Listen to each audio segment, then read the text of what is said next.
Hey y'all, it's Carolyn Bauerschlag with the Bauerschlag Group at Keller Williams out of Houston, Texas, bringing you part 2 of our investor series. Today we're talking about finding the investment itself.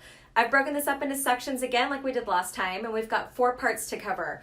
We're going to talk about the property profile, the location, stacking up the carrying costs against what you stand to make on rent revenue, and then asking yourself a really important question. Do you already own what would make an awesome investment property? We're going to hop right in.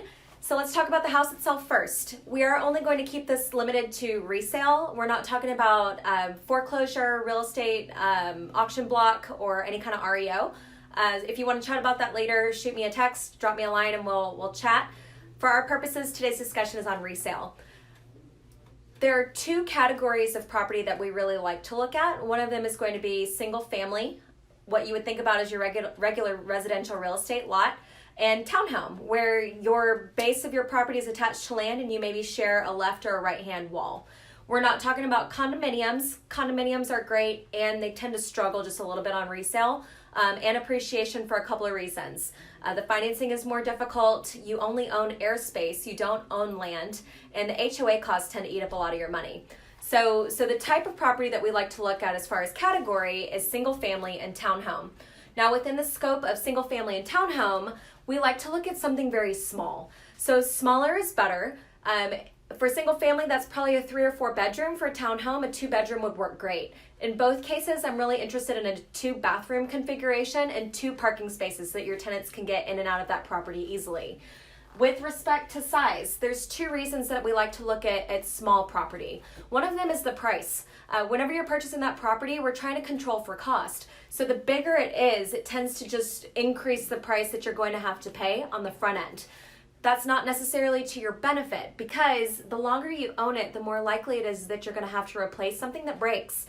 These are houses, they're not perfect, they get old. And so I would rather you have the opportunity to replace a smaller roof or a smaller AC unit, or maybe update a smaller amount of square footage of your flooring. Or when your water heaters go out, I want you to replace 1, not 2, right? So the size of the investment property is really very important. On a single family home, I would say minimum is about 1,500 square feet that we like to look at, all the way up to, let's say, 2,000 square feet. On a townhome, if we're looking closer in, maybe inside the loop here in Houston, I would say 1,200 square feet tends to work really well. As it gets smaller than that, you're not necessarily yielding the maximum amount of rental dollars that you could.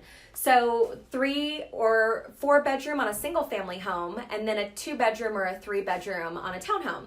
So next up, if we're talking about single family on a residential lot, I love a 1-story.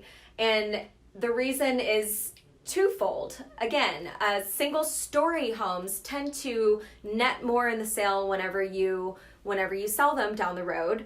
And for whatever reason, single story homes also lease for more than the same size counterpart on a 2-story configuration. So for instance, we just leased out our personal home. We lived in a 2-story home, and we got a certain amount of rent, and a single story down the street was leasing for about $200 more per month.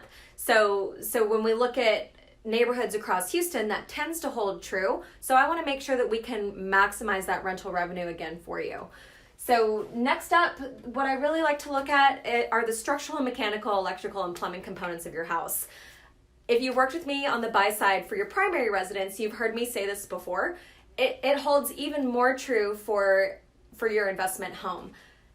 I am very emotionally uninvested in what your home looks like. I want you to be happy with what it looks like. I want you to enjoy the paint, the flooring, the counters, the tile, all of it. I want you to enjoy that. From a rental perspective, I want your standard to be, would I enjoy living here as a tenant if I knew that this situation were temporary?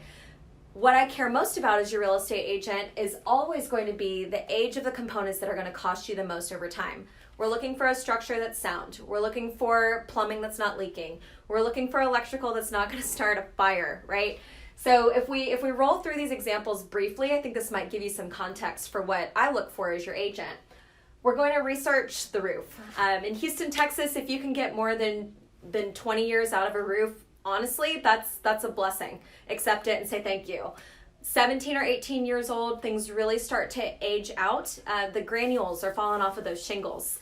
We live in a place with blazing heat and with hurricanes, with hail, and oftentimes we see that these roofs will fail sooner than those 30-year useful lives that they give them. So that's something that we're paying attention to.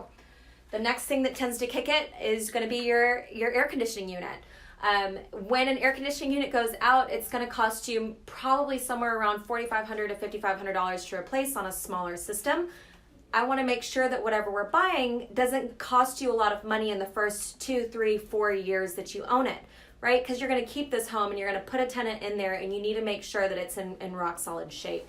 So if that AC unit tends to last 15 years before it dies, I start to get a little bit nervous around 15 years, 16 years. It's not necessarily going to be done, but I would say it's probably on its way out in the next year or two. So what I'm researching on your behalf is this AC unit 7 or 8 years old, and are we about halfway through its useful life, right? So with respect to plumbing, homes built in the 70s and before had a lot of galvanized pipes. Galvanized pipes rust. Rusted pipes eventually leak. You are not occupying this property, so you don't have the benefit of oversight.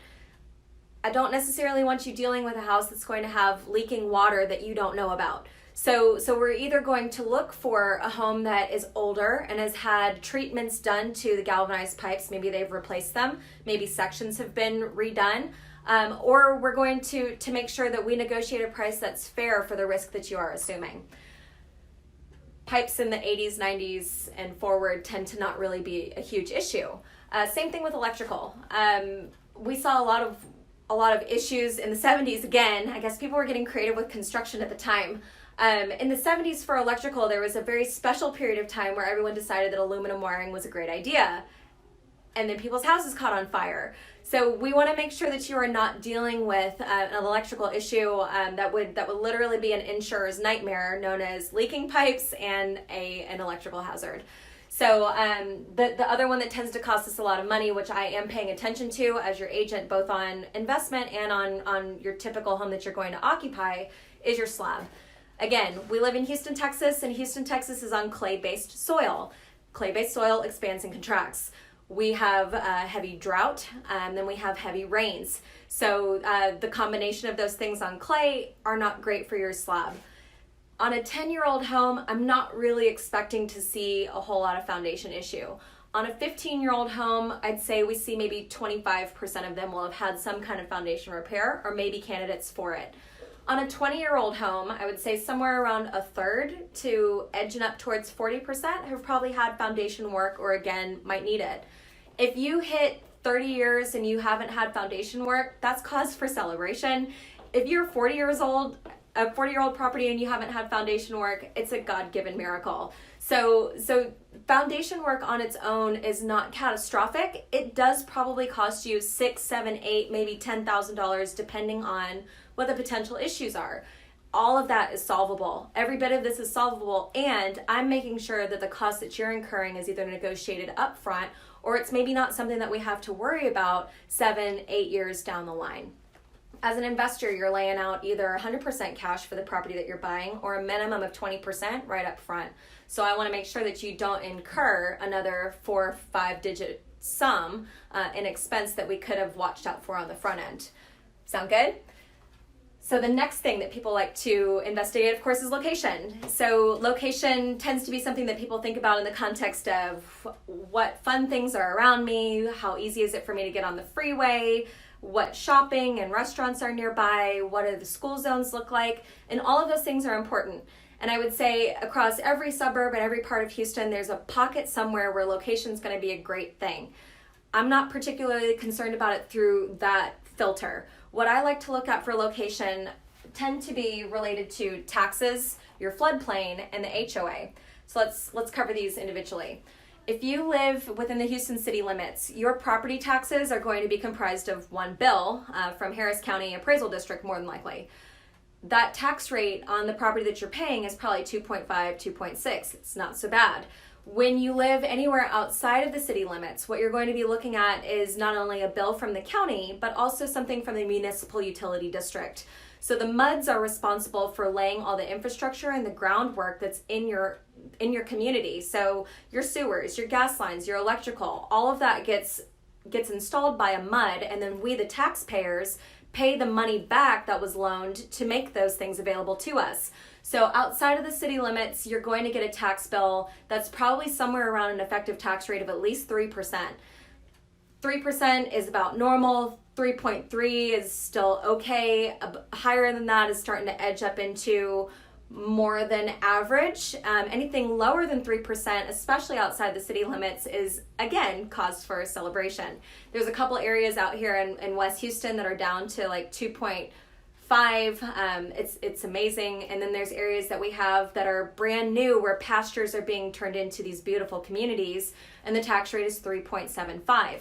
So with respect to location, what I'm interested in is making sure that the tax burden that you pay every single year is not going to tank your profits. So I teach you, and I teach my investors how to research that and come to those conclusions themselves. Next up is your floodplain. I will all but insist that any client, investor, or single family homeowner choose to opt out of the 100-year floodplain. The 100-year floodplain comes with forced flood coverage. You have to pay a premium on flood insurance, and it's not $500, it's usually a 4-figure sum annually. Again, that eats into your profits, and that's just the annual premium. We're not talking about the risk that you're assuming for the property flooding out. The language around 100-year floodplain is not that it's going to flood once in every 100 years. It's that there's a statistical probability that it'll flood every single year. There's a 1% chance. So it's one of those things that is imminent, and I don't necessarily want you dealing with both the higher flood premium and the probability that you're going to have to put a house back together. So we'll talk about optional coverage in the next section. The last one for location that I really like to look at is your HOA. If you live in the suburbs or anywhere that has maybe regulations that are not imposed by the city of Houston because we don't have zoning laws, the HOA steps in and they say, we're going to make the laws for you. When you are in a real estate transaction, you've probably heard me say this before if we've worked together, your agent, your lender, your loan officer, your mortgage person, your title officer, your appraiser, your inspectors, everybody is licensed by the state of Texas. Nobody at the HOA is licensed. So what that creates is what I like to call the mafia. The HOA can do whatever they want in a real estate transaction, and they do. They charge you a lot of money. But then the HOA also charges you a lot of money while you own the home, so that's something to not ignore. So in the suburbs, I would say $1,000 a year for your HOA is about par for the course. $1,200-ish, we see some of that. If you're edging out of $1,200, you're really paying for lifestyle and you're starting to pay a really big premium. So it's something to consider because that, again, eats into your profits. If we're talking about a townhome, I would say anything less than $200 a month is a party. Anything above $250 is really starting to go outside of what might be affordable or sustainable for an investment property. You really want to investigate too what those HOAs cover on townhomes. It could be that they cover the roof and the siding in the yard, or it could be that they literally just cover your gate. Your gate opens, your gate shuts, and they charge you $200 a month for it. Mafia.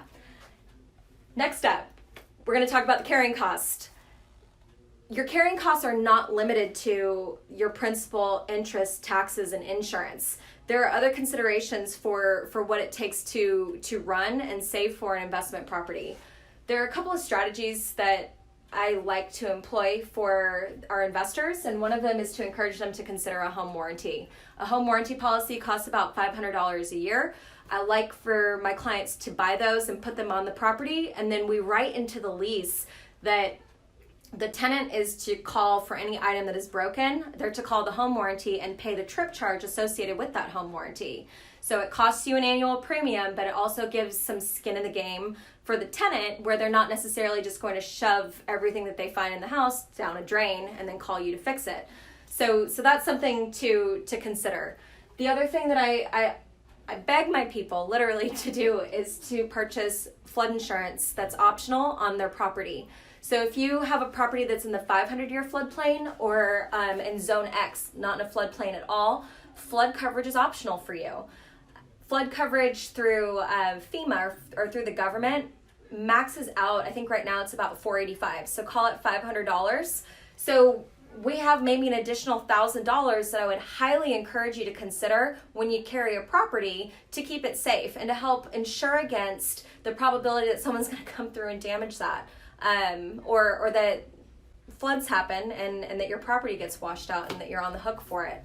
So what we always want when we're stacking up these numbers, like we mentioned in the first video, is to see if we can stack our carrying costs against your projected rent revenue and still see a $200 to $300 profit margin. If we do, it's a great thing, and I would highly encourage you to consider moving forward on that property.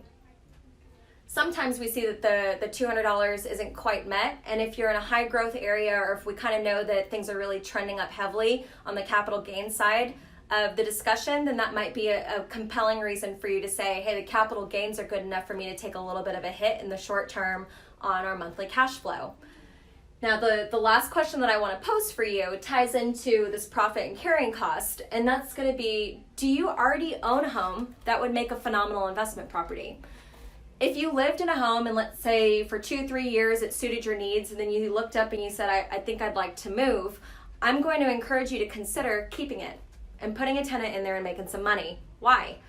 You bought that house 2 or 3 or 4 or 5 years ago at prices that are just as old. And we already know that the market appreciates annually, so your cost basis is already lower, meaning your monthly payment is probably also lower. If you finance that property that you're living in, then you had the benefit of getting a lower interest rate because you were occupying the property. So the government says you can have a better interest rate than an investor. So your carrying costs are already likely to be low. You've already lived in that house for a few years. The rents have probably increased over time, and your carrying costs aren't substantially increasing. So what we'll see a decent amount of times is that people will make $400 or $500 in monthly profit even after factoring in all of these extra costs, because they simply had the benefit of buying it several years ago. So if you're in a position where you don't need to sell your house and liquidate the cash that's in the home, I would encourage you to consider keeping it and seeing if you can make that your very first investment property. We're going to talk about financing in part 3. If you've got any questions on what we've covered today, shoot me a text, shoot me an email, or drop a comment below. Thanks so much.